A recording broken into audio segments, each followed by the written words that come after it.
This is how the chessboard looks like. As you can see, there are 64 squares on the chessboard. You can see alphabets over here to recognize the columns, and the rows are marked by numbers 1, 2, 3, 4, 5, 6, 7, 8. Whenever you set up the chessboard, on the right side, you will always have a white square. This square will always be white, and the white player has 16 pieces. Black player also has 16 pieces. First, let us learn what the names of these pieces are. The piece that you see right in the center is what we call the king. This is the king. This is called the queen. So black also has a king and queen right in the center. At the beginning of the game, this is how the board will be set. This piece right here is called the rook. R-O-O-K, rook. You can see a rook on the other side as well. So there are 2 rooks for white, 2 rooks for black. Next to the rook, you will have the knight, K-N-I-G-H-T. You can also call it the horse. It's nicknamed horse, but we'll call it the knight officially. So there are 2 knights for white and for black. Next to the knight, we have the bishop. So let me just note down the names of the pieces right here so that you can understand the correct way to spell them. So we have the king, we have the queen, we have the rook on the side. Next to the rook, we have the knight, and then next to it, we have the bishop. And these small pieces right in front are called pawns. We call it a pawn. So this is what the chessboard looks like, and these are the names of the pieces. Again, king. Sorry, one second. So this is the king, this is the queen, bishop, knight, rook, and pawns. You have 8 pawns for white and 8 pawns for black. Now let us see how the pieces move. So each of these pieces have their own way of movement. They have their own set of rules. You cannot move them however you would like. So first, let us see how a rook moves. So let me keep a rook on the board. So a rook goes only straight, which means left, right, up, and down. It cannot go in any other direction. You can only go up, down, left, right, like a plus. So at any given moment, a rook can go to any of these squares. For example, this rook can go from here to here, or it can go from here to here. It can go from here to here, or any direction which is straight, left, right, up, down. And if there is anything in the way, you can capture it. For example, let's say there is a pawn here. The rook can go and take it. We can just capture the piece. If the piece is in front of the rook, like if it's in the path of the rook can capture it.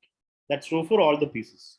Now, it goes straight. It cannot go in any other direction. It can go as long as it wants straight, but you can only go till a capture. For example, if there is a knight over here, the rook cannot go and take this knight.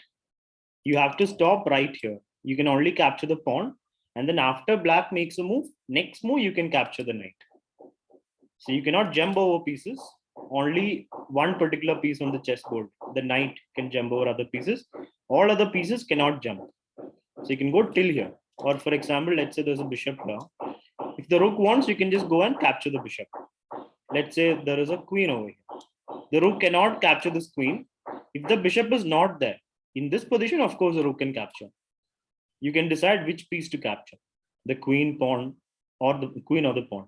So because the queen is a more powerful piece, we will capture the queen. So rook goes straight, left, right, up, down. Next, let's take the bishop. So the bishop is exactly the opposite of a rook. We know that the rook goes straight. A bishop goes diagonally. So that would mean like this, or like this, or like this. So a bishop can only go diagonally, and it cannot go straight like a rook. It can only go diagonally. It can go unlimited number of steps, and it also cannot jump. And this bishop is on a light square, right? It's on a white square. So from this square, it can only go on white squares. It cannot jump to a dark square. We have one more bishop, which would be on a dark square, and that can move along dark squares like this. And this bishop will go like this on any of these squares. You can go in any of these squares and only diagonally. And again, just like a rook, if there is anything in the way, you can capture it. For example, if there is a pawn over here, this bishop can go and capture that pawn. This bishop cannot, because bishop does not go straight. This bishop can. It can go diagonally and capture that pawn. For example, if there's a bishop over here, here or here, again, you can capture this bishop. But if there is something over here, you cannot capture it. It's not possible for the bishop. So rook goes straight, left, right, up, down, and bishop goes diagonally, slanting. Now let's go to the next most powerful piece, the queen. The most powerful piece is the queen. Queen can go like a rook and like a bishop. So that means it's a most powerful piece. It can go like this, left, right, up, down, or diagonally, like this, like a bishop. So it can cover a lot of squares on the chessboard, and that is why queen is the most powerful piece. For example, if a queen is here, and let's say there's a knight over here, the queen can capture it. Queen can go diagonally. Or let's say there is a queen over here. Queen can capture it. It goes straight, right? So it can cover a lot of different squares on the chessboard, and that is why we give more importance to the queen. We give more respect to the queen because it can do a lot of things, right? Now, let's go to the next piece. The next piece is the knight. The knight goes like an L. It's a very beautiful piece because the other pieces go either straight or slanting, but the knight goes like an L. How do we draw an L? A long line and a small line. So 1, 2, turn. It can also go up like 1, 2, turn. So it goes straight 1, 2, and then turn. It can also go like this 1, 2, and turn this side, or 1, 2, and turn this side. It can also go in this direction, straight 1, 2, and then turn. So basically, you can remember it like this, like it goes like an L, a straight line, and then a short line. So straight 1, 2, and then turn. So you can cover any of these 8 squares. You can go to any of these squares that you see over here. So 1, 2, turn. And if there is a piece at the end of the L, it can capture. For example, if there's a rook here, this knight can go and capture that rook. But if this rook was here, it cannot capture the rook. It can only go above it 1, 2, and turn. Or if it was here, we can go 1, 2, and turn. It cannot capture the piece. It can only capture it if the piece is at the end of the L. So which would be, for example, like this. Can this knight capture this bishop? It can. 1, 2, and turn. Right? And knight has the ability to jump over pieces. It's the only piece that can jump over other pieces. And for example, let's say there is a pawn over here. Can this knight capture this bishop? Yes, it still can. 1, 2, and turn. So if this knight is here and this bishop is here, it does 1, 2, 1, and there's a pawn in the way, but it can jump above it, and it can go and capture the bishop. Let's say there is 2 pawns over here, and let's say there's a knight here. Can this knight come to this square? It is L, and there are pieces on the way, but it can jump above it. 1, 2, and turn. So the knight can come to this square. So that is how the knight moves. It's a short distance piece. It cannot go unlimited like a rook, bishop, or queen. You can only go 1, 2, and turn just in that much distance. It cannot go beyond that. For example, from here, it cannot go 1, 2, 3, and turn. That is not possible. It can only go 1, 2, and turn. Right? Now let us see the smallest pieces on the chessboard, which is the pawn. So let us say pawn is here. Now, pawn can only go front 1 step. Just a second. Only front 1 step. So that means from here, pawn can only go like this. So any pawn can only go straight, that to front, not back. Pawn can never go back. Pawn can only go front towards the front 1 step, 1 square. So for example, if a pawn is here, it can go just 1 step. Now, if the pawn is at the starting square, this is the starting square for every pawn, right? Or there will be 8 pawns at the beginning of the game on the second rank. And if it's at the starting square, it can go 2 steps.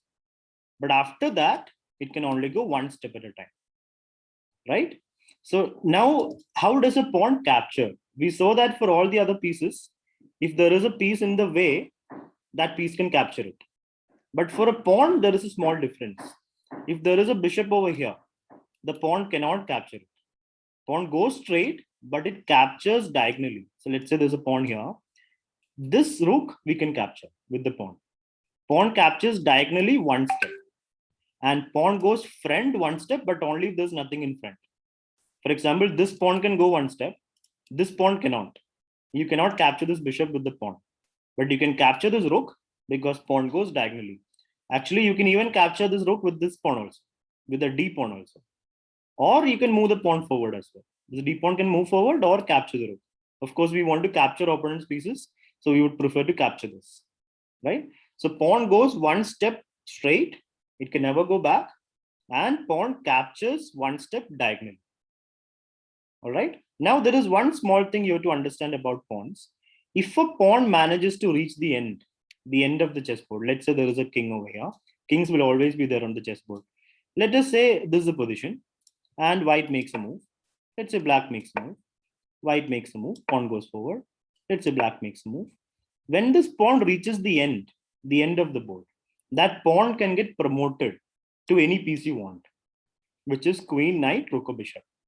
Of course, we would want to promote to a queen because that's the most powerful piece. So this is a specialty only for pawns. If a pawn reaches the end of the board, you can promote it to a queen or any piece you want. Most of the time, we would prefer to promote to a queen itself.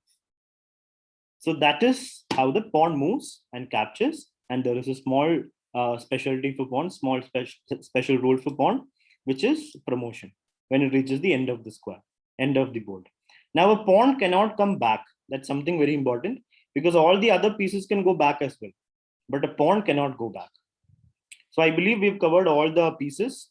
Again, king, queen, bishop, knight, rook. Same on this side. And we have pawns as well. So rook goes straight, left, right, up, down. Bishop goes diagonal. Queen goes straight and diagonal, which is why it's the most powerful piece. The knight goes like an L, 1, 2, and turn. And the pawn goes one step front, and to capture one step diagonally.